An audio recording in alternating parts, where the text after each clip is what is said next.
ទីផ្សារវត្តមនីសាគរក្នុងចិត្តត្រេកអរសំដៅទៅភូមិកំណាត់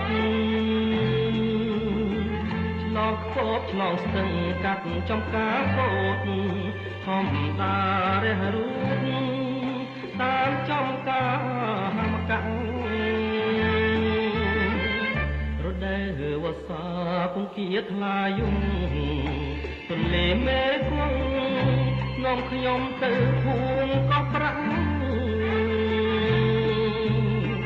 ពីកោះនោះហើយដែលខ្ញុំជុំពាក់ដូចជាទេសបាំងនៅបណ្ដាលផ្លូវក្រអូបក្លិនផ្កាណាគ្រីពេលក្រៃនេះពេលរៀបហើយដូចក្លិនស្រីទៅ